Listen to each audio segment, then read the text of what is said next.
Teka lang mga sangkay, bagyan muna natin puputulin at itutuloy natin yan, huwag kayong mag-alala.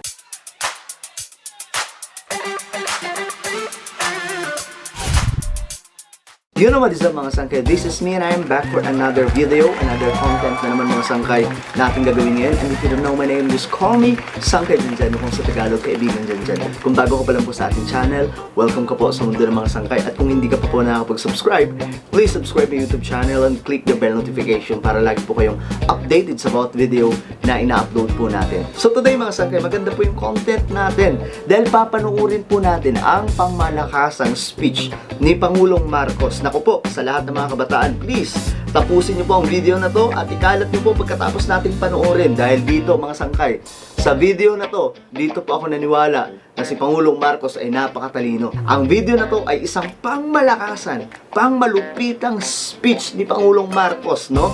Napapanoorin natin ngayon. Subalit bago po tayo magtuloy-tuloy, kamusta po lahat ng ating mga kababayan mula sa Luzon, Visayas, Mindanao at maging sa ating mga kababayan na nasa Sabah at maging sa ating mga kababayan din na nasa iba't ibang bansa. Mag-iingat po kayo dyan.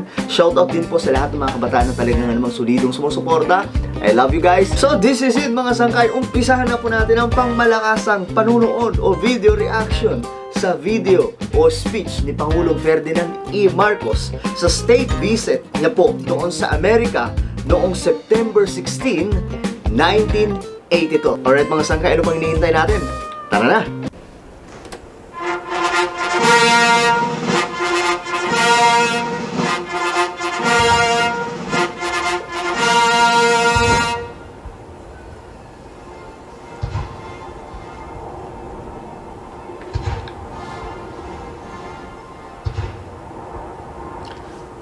So, pinapatugtog po dito yung national anthem ng ating bansa.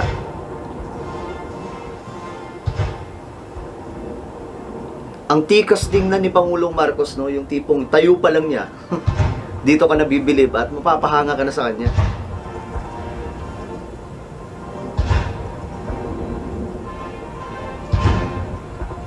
So, ganito ka sikat dati ang Pilipinas, ang Pangulo natin.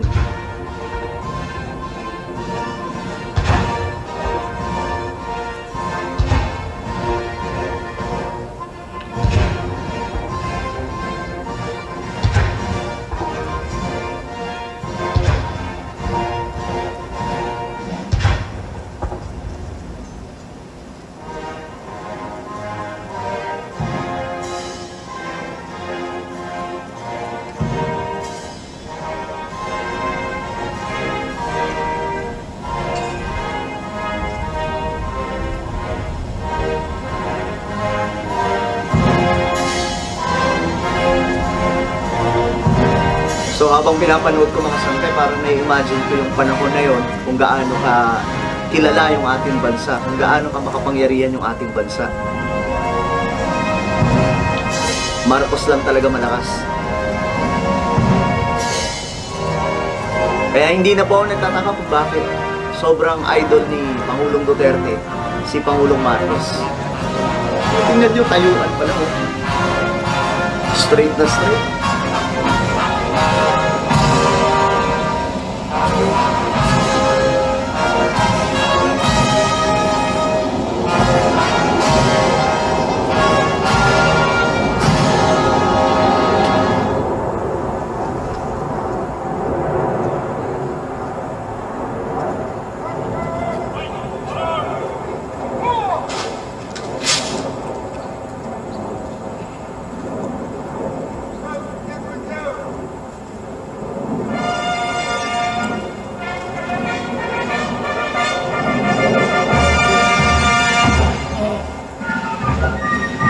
So para po pala sa alaman ng lahat, ang kasama dito ni President Marcos ay walang iba kundi si former President Reagan ng Amerika.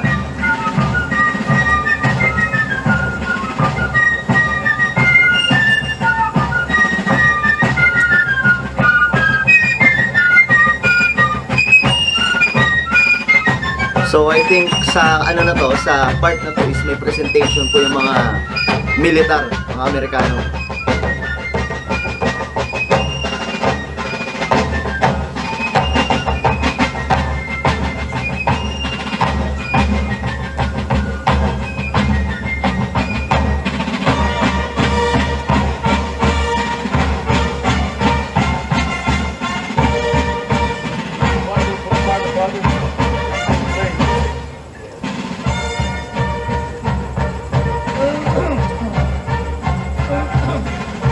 So, ina-appreciate po ni Ferdinand Marcos si President Reagan sa ginagawa po ng mga Amerikano sa pagtugtog.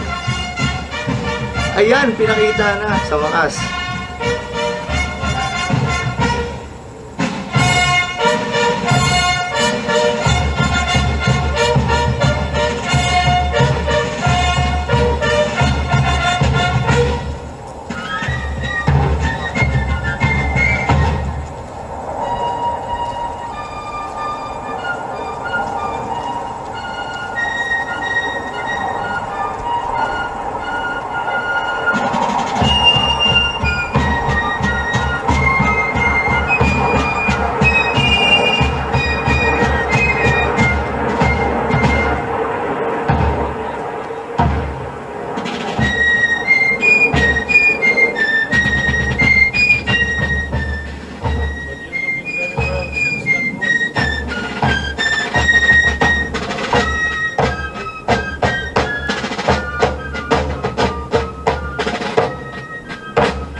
Nakakatawa tingnan si Ferdinand Marcos.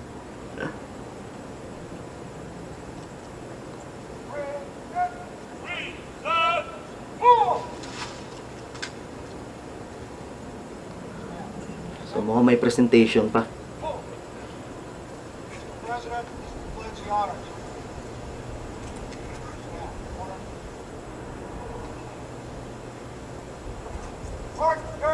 Right, order. Grabe yung paghahanda ng mga Amerikano sa pagbisita ni President Marcos, no?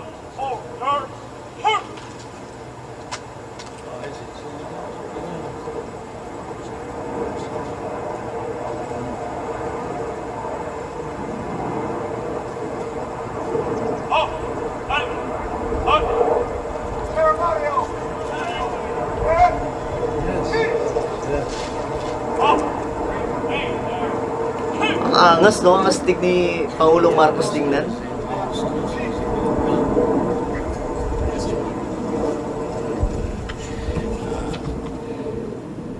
Mr. President, Mrs. Marcos, it gives me special pleasure to welcome you to the United States. Mrs. Reagan and I have been long looking forward to returning the hospitality you showed us on our 1969 visit to your country. Our two peoples enjoy a close friendship, one forged in shared history and common ideals. In World War II, Americans and Filipinos fought side by side in the defense of freedom, a struggle in which you, Mr. President, personally fought so valiantly.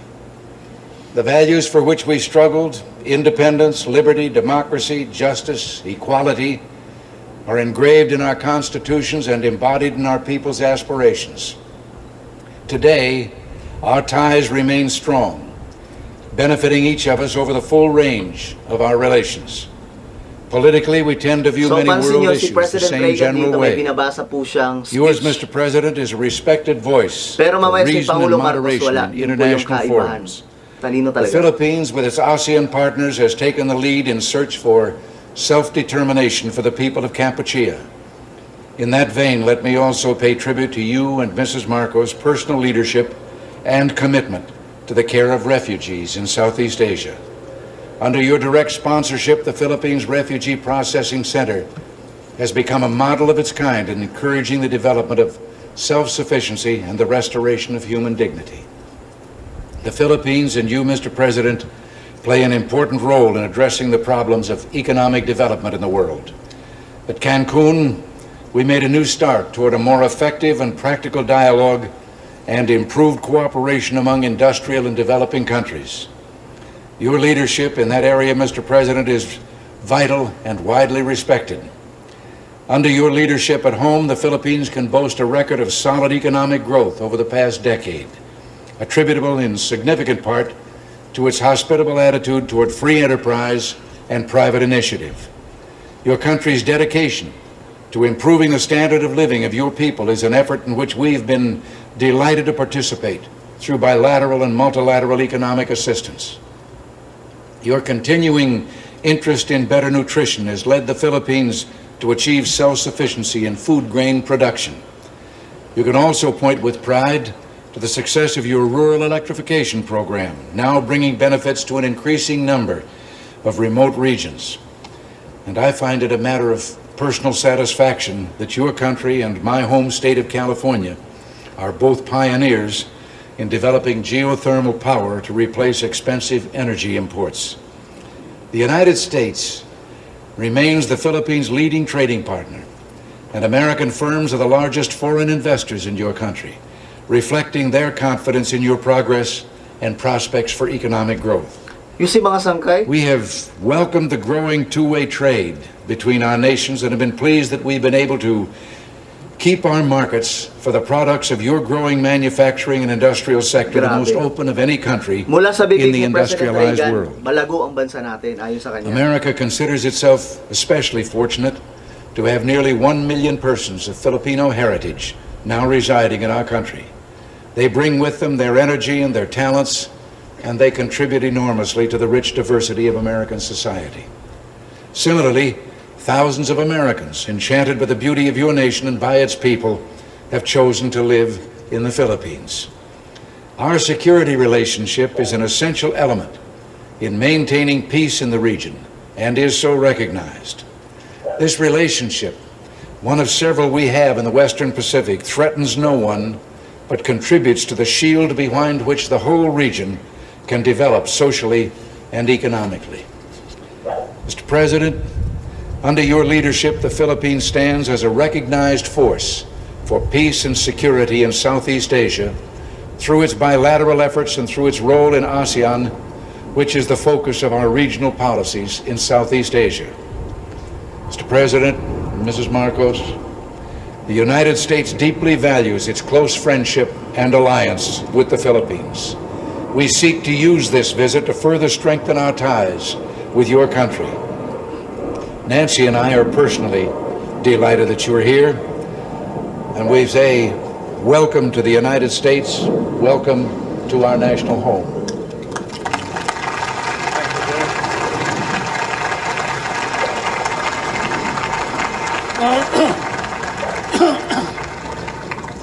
Thank you very much, President Reagan, Mrs. Reagan, members of the Cabinet, distinguished guests, my friends.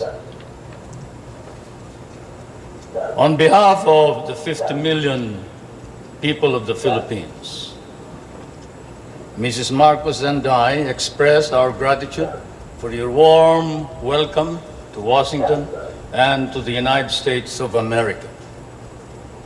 This great and beautiful city, that is one of the few cities that was built as the capital for a great nation,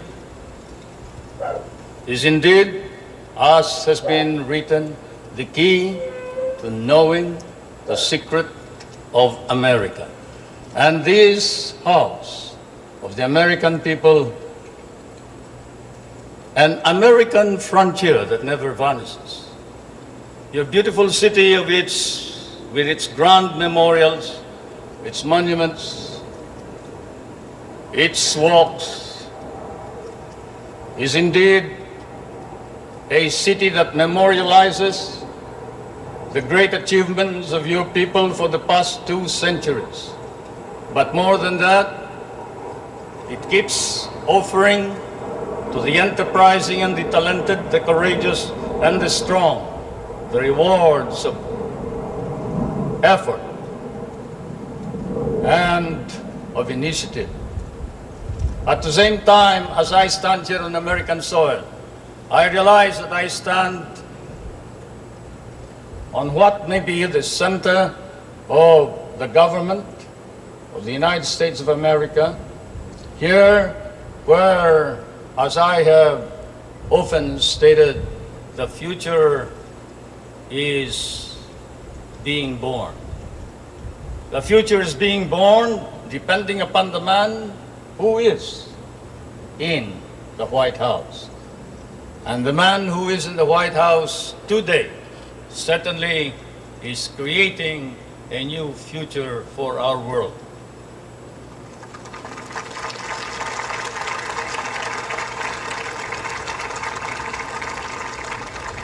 For Mr. President, I come from that part of the world wherein the poorest of the world's population live.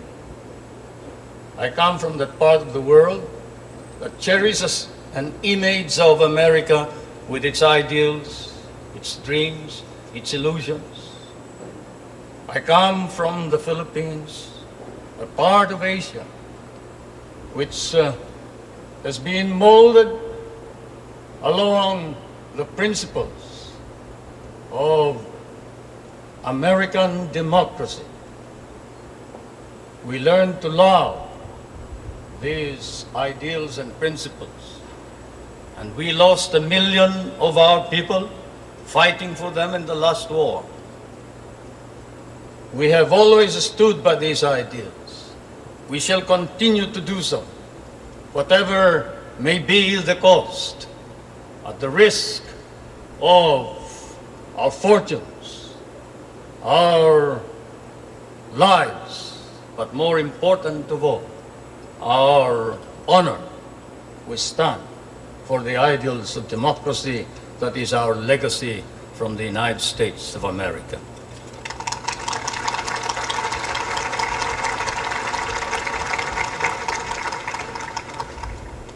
I did not come to burden you further with additional problems, Mr. President.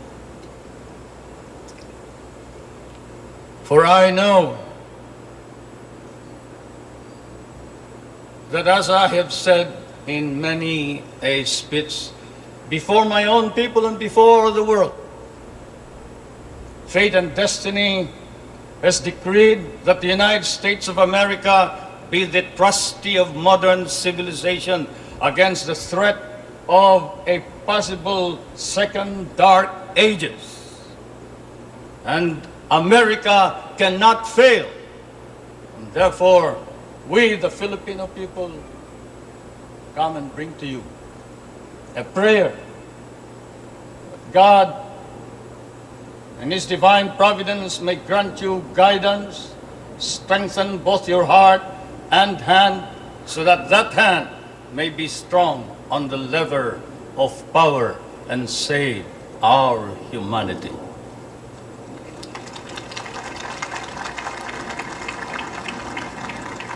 If America fails, then the world is lost. And thus, Mr. President, I can assure you that throughout all of Asia, there is nothing but a reservoir of goodwill for you, the American people, and the United States of America.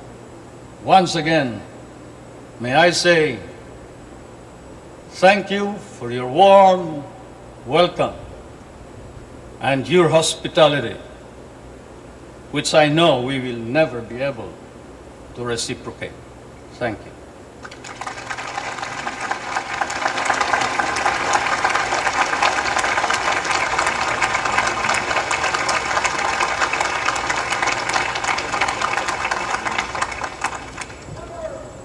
So, ewan ko mga sangay, kung napansin nyo dito, wala po talaga siyang, speech, ano ba tawag doon? Yung sulat na binabasa. Wala pong ganun mga sangkay. Talagang totally galing po sa kanyang puso't isipan yung kanyang sinasabi. Ganun po katalino si Ferdinand Marcos. And I don't know kung napansin nyo dito mga sangkay, si President Reagan ay ina-appreciate niya po dito yung Pilipinas. At mula mismo sa bibig ni President Reagan, na sinasabi niya kung gaano po kalago ang Pilipinas, kung papaano po pinapalago ni Pangulong Marcos. And sinasabi pa nga po dito ni President Reagan na parehas po sila nagde-develop ng bansa. Kumbaga, parehas po sila nagyayabong mga sangkay.